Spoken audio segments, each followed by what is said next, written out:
Coliala and Diego Bandido. Ang kwento. Mula sa mahiwagang Burnay. Mula sa mahiwagang Burnay.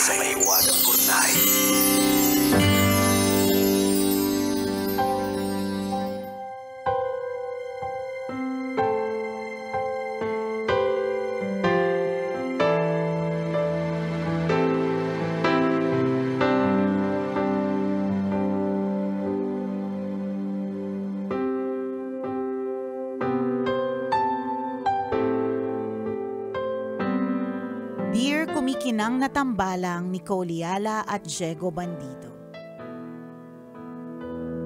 Itago niyo na lang po ako sa pangalang Nick. 34 years old, bisexual, at isang masugid ninyong tagapakinig sa radyo at sa podcast. Sumulat po ako para ibahagi ang isang masakit at mabigat na karanasan ko sa pag-ibig.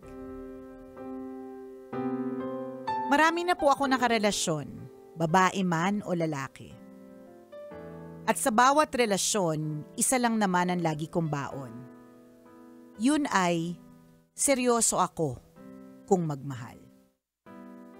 Pero sa kabila ng katapatan ko, ako pa rin ang iniiwan. Ako pa rin ang niloloko. Nakilala ko si Ahmed, isang Muslim, 2 years ago sa isang dating app. Mahirap pero dahil gusto namin ang isa't isa, sinubukan namin. Itinago namin kung ano man ang meron kami dahil may babae nang nakatakda para sa kanya. High school pa lang naman yung girl kaya ang usapan namin maghihiwalay kami kapag magpapakasal na sila. Last year, lumuwas siya ng Maynila para magtrabaho. Todo suporta ako emotionally at financially. Pero nawalan siya ng oras sa akin. Kaya nakipaghiwalay ako. Hindi niya kinaya ang buhay sa Maynila kaya makalipas lang ang 2 buwan, bumalik siya ng probinsya nila. Dahil mahal ko pa rin, nakipagbalikan ako. Nakahanap pa siya ng trabahong 1 oras na lang ang layo sa akin. Nagkikita kami kapag weekends.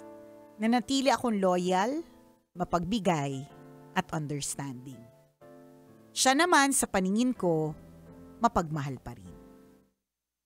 Hanggang nitong nakaraang buwan, naramdaman kong may nagbago.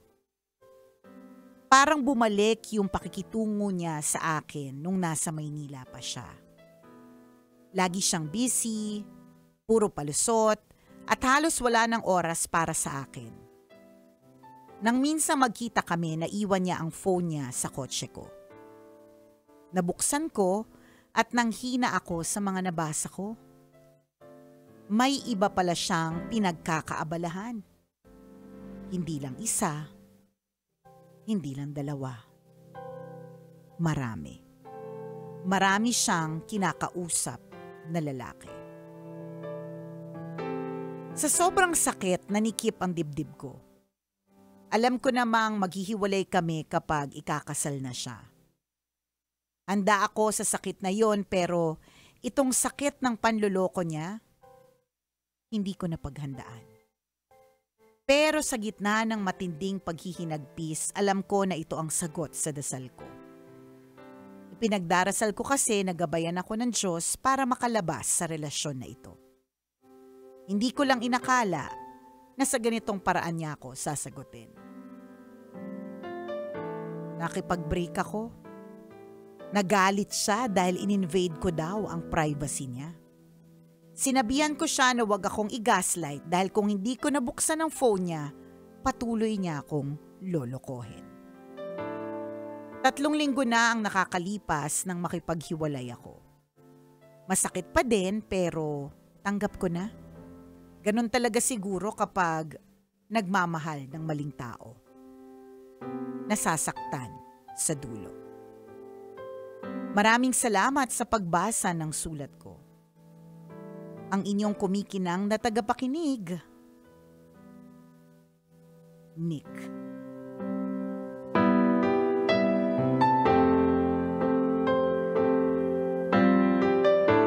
Nick, we feel you, Nick.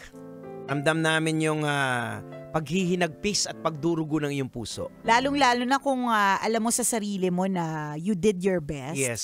Na ibinuhos mo lahat ng mga pwede mong ibuhos, tapos in the end, niloloko ka na, ginagaslight ka pa. Yan. 'Di ba? Oo. Ganun talaga, sabi nga nila, it takes a certain period, nakalimutan ko na kung ano yung certain period, to create a habit. So kung halimbawa, ikaw ay nagda-diet, parang give yourself a few weeks or a few months. Kung ano man yung ginagawa mo, magagawa mo na siya ng mas matagal. Kasi nga habit siya. So ganun din dito sa part of your life kung saan na hiwalay na sa'yo si Ahmed. 'Di ba? Na sa una, hindi mo kakayanin. Sa pangalawa, parang ikababaliw mo. Nangyari talaga yan eh. And then eventually, masasanay ka na wala siya.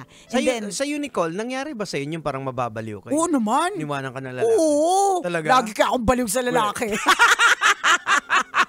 Ay, baka hindi mo kasi alam dahil hindi naman ako nag-share. Oo. Parang hindi talaga ako nag-share eh. Ever.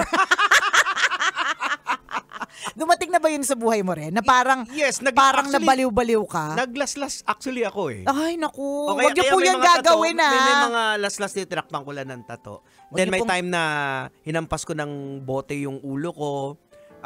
Duguan ako, may time na humiga ako sa gitna ng kalsada. Ganun. Mas malala Ganun ka din ako pala eh. kabaliw. Ako- Baliw ako sa pagmamahal. Ako Yan. naghabol lang literal ng lalaki sa jeep. Oo. Pero hindi ko sinasaktan yung sarili ko. Oo, Hindi ko okay. talaga siya naisip. Pero Oo. may some people, like ikaw nga, example mo yan, di ba? Go to that extreme level. Oo, kasi yung ano kung maalala ko lang. Ano yun? Ang point? Anong purpose mo? Yung pain kasi parang ang sakit-sakit na sa dibdib mo na hindi mo siya kayang saktan, yung sarili mo na lang. May mga Oo. ganung pangyayari. Wala ba itong parang, kasi yung mga iba, kaya nila sinasaktan din yung sarili nila, ay dahil gusto nilang balikan sila. May ganun ka bang Wala. parang Parang yung pain sobrang gusto mo lang sakit. ano, Oo, gusto mong ilabas. Oo, parang Oo. physically, papaano ba Yan, ito? oo. Mga ganun. Parang ganon. So, Ay, in hindi other siya words, madali. hindi siya madali.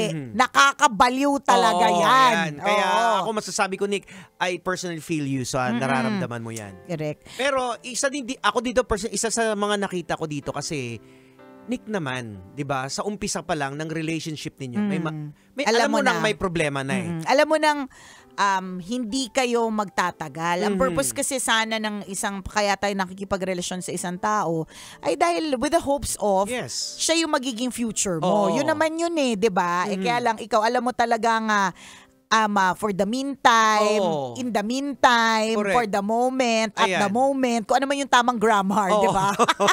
Pansamantagal, ayun. Oo. So alam mo nang at the end, Hindi rin kayo. hindi talaga maayos ang magiging ending. So hindi ka na mag-expect na maganda yung magiging ending ninyo. Kasi Correct, una pa lang correct, alam mo na correct. maghihiwalay kayo eh. Ano man ang maging dahilan, 'di ba? Pero, ganun talaga. Pinilit mo eh. Oo, Diba? yun.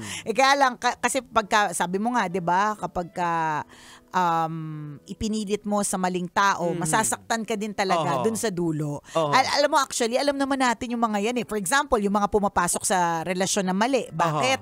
Kasi alam nilang kabit. Alam naman nila na in the Oo. end, sila din yung masasaktan or baka hindi, may posibilidad na hindi sila mapili, pero pinipilit pa rin. Pero alam naman natin sa kabila din ng na meron din silang hope na sila yung Yes, pipiliin. baka naman. Same with you, Nick. Oo. 'Di ba? May ganun eh. Iniisip mo din Kasi siguro. hindi ka mag-i-spend ng oras, effort, everything kung wala ka namang mahihita. Unless, yun nga, ikaw yung tipong, may mga ganun din naman, yung mga pokpokin lang. Alam mo yun?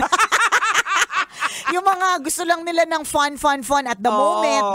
May mga ganon. May mga ganon diba? din. Hindi namin alam kung ano talaga yung tunay na Oo. pagkatao mo, Nick, kung ano talaga yung mga trip mo Oo, eh. pero yung mga ganyang sinasabi ni Nicole na pukpukin is more on ang habol nila is yung mga Physical. sexual, physical.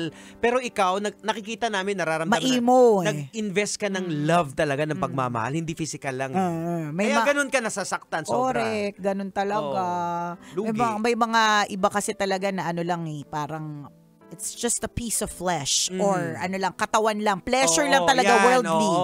Ikaw may kasamang love. Yan. At dahil dyan, ibig sabihin nun, ang susunod na karelasyon mo, ang hanap mo talaga, yung tipong pang future, pang matagalan. Correct. Yung alam mo nga, pwede kang ipaglaban at hindi yung simula pa lang, alam mo nang hindi ka na maipaglalaban. Kasi ang nakikita ko dyan, malamang fixed marriage yan. Oo, posible. Kasi, di ba, kung high school pa lang yung... yung girl, silang dalawa. Kaya din siguro itong si Ahmed, yung ex mo na yan, nagmamadali. Siguro kasi pagdating ng panahon na ripe na for marrying yung girl na naka sa kanya, nakatalaga, 'di ba? Alam niya nang hindi na siya posibleng makapagloko pa. Kaya siguro ganun. Gusto mo ba ng ganyang klaseng tao? Kasi ang ending doon naman na ikakasal naman ako doon Lahat na lang ng mga lalaki. Correct. Banatang ko na 'to. Not one, not two, but marami. Yan. At isa ka pala sa mga naging koleksyon niya. Diba? Basta, lagi mo lang tatandaan na, Nick, kasi minsan may mga ganito tayong pagsisisi sa sarili. Saan ako nagkamali, diba? Ang pwede din talagang maging real talk sa'yo is nagkamali ka lang talaga dun sa part na pinilit mo kahit alam mo naman talagang ang ending nito ay wali. Diba? Pero yung part na minahal mo siya ng todo, binuhos mo ang sarili mo sa kanya emotionally, financially, and physically, diba? Wala namang masama doon. At talagang sadyang ganun ka magmahal Correct. So deserve ng single na walang sabit, na hindi complicated ang life, ang pagmamahal mo. Correct. You deserve more, Nick, kasi hindi ka dapat namamalimos ng pagmamahal. True. Kasi parang ganyan, pinasok mo yung sarili mo sa taong alam mo na hindi mapapasay, so parang namamalimos ka. Tama. You deserve more, di ba? Correct. More ang kailangan mo, Nick. Ayaw natin ng mga eksenang ang mabibigay lang sa'yo ay pira-piraso ng kanyang pag-ibig. Tama. Para naging spare tire ka lang. Ay, gusto mo ba yun? Spare tire ka? 'Di ba? Pero ang maganda dito is you know how to and when to say no. Kasi may mga ibang tao, unfortunately, na kahit nalaman nilang niloloko sila, hold on pa rin sila. Hindi natin masisi kasi iba yung kinalakihan or insecurity or mababa ang self-esteem o ano man, na kahit alam nilang mali, kahit alam nilang niloloko, kahit alam nilang ginagaslight, super kapit pa rin. Tama. Pero ikaw, 'di ba, nung nalaman mo na hindi lang isa, hindi lang dalawa, kundi marami kayong mga lalaki sa buhay ni Ahmed, 'di ba? Nakipaghiwalay ka na agad. Correct. Oo. Siguro gamitin mo tong yung time na to sa buhay mo for healing. Yes. Focus on yourself kasi sabi mo you're bisexual, so hindi mo nakita doon sa sa lalaki. Malay natin baka sa babae. Kumbaga, focus on yourself muna. Mag-reflect ka muna, ano ba talaga? Sino ba talaga yung magbibigay sa iyo ng tamang pagmamahal? Oo. Saan ko ba ilalagay? Diretsong daan na ba ako? Diba? Ano ba yung diretsong daan para sa akin? Correct, oo. Ganyan. Ayan. Ganyang klase mga eksena. Nick, kaya mo yan. Oo, Nick. Alam mo, lahat tayo dumadaan talaga dun sa part of our lives, lalo na yung moving on, na parang ang hirap gumising. O di naman kaya feeling mo nakatulog ka na, pero gigising ka yung oras ng gabi, ng madaling araw, tas hindi ka na makatulog ulit. Oo, tama. Yung iyak ka ng iyak, relate kami sa mga ganyang klase mga eksena, pero walang forever. Hindi forever yung pag-iyak mo, hindi forever yung pagngawa mo. Dadating din ang panahon na tatawa ka, mag-e-enjoy ka, tapos masasabi mo sa sarili mo na, kaya pala kami naghiwalay.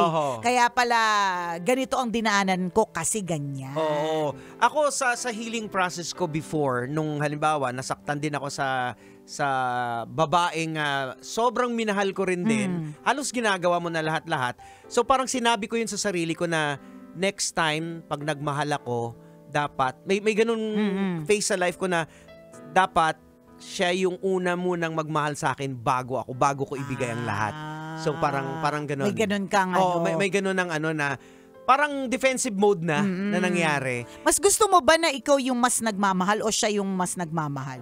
Siyempre ako, sa moment ng life ko ngayon, siyempre mas gusto ko akong nagmamahal. Oo, ako din. Gusto Pero ko sa yung panahon ramdam siguro mo. nung medyo bata-bata ako. Gusto mo, selfish ka kasi. Gusto mo, Oo. ikaw lang yung ikaw lang yung Kasi minamahal nga, agad. Oo, may trauma nga ako dahil minahal ko ng todo-todo tapos hindi na reciprocate yung Oo, pagmamahal. correct, Kaya parang naging defense mechanism ko, mahalin mo muna ako bago kita mahalin. Parang may ganung pag- Lugi? Oo. Gaganon ka.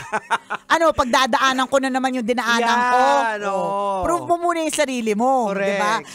Alam mo, yun naman din yung maganda sa mga pagsubok na dinadaanan natin pagdating sa pag-ibig eh. Oo. Meron ka rin natututunan, tapos Yes. nagre-recalibrate ka. Oo. So, tama ba to na kailangan mahal niya muna ako bago ko siya mahalin? Ayan. Or hindi? Oo. So, tatry mo yon. Correct. Kung mukhang hindi nag-work, tapos na naman, na nag-break na naman kayo, on the next relationship, recalibrate ka ulit. Hanggang Ayan. sa finally, ibibigay na ni Lord yung para sa'yo kasi handa ka na. Oh, and eventually nung ginawa ko 'yon, well, thanks God. Dinala niya sa akin yung wife ko ngayon. Yan, 'di ba? Yun nga eh, parang eventually ibibigay sa iyo kung saan ka nararapat. Oo. Parang in its also not yung mga ganitong usapin ay it's not just about relationships or love. Minsan trabaho. Oo. Yung ang dami mong trinay tapos eventually napunta ka kung saan ka talaga nararapat. Correct. Oho. Actually, yung karakter namin ni Nicole hindi nagkakalayo. Ganun din siya. Oo. Buhos-buhos dito. Tanga-tanga, alam mo yun? Di ba mga tanga kami sa pag-ibig? Tapang-tapangan, bida-bida, Oo. pero Pero, pagdating sa pag-ibig, nga. Pero nagbunga naman ang katangahan namin Oo ngayon. naman. Di ba? Ang swerte namin. Na-bless Tama. kami sa mga asawa namin. Correct. Napunta kami sa mga tamang tao Tao, eventually. yan. So, kapit lang. Correct. Mapupunta ka rin sa tamang tao. Yan, Nick. Kapit lang. Kapit lang. Oras natin, 1:39. Ako pong kumikinang na ulo, Diego Bandido. At akong kumikinang ina mo, Nicole Yala. Kailangan pa bang i-memorize yan? Basic!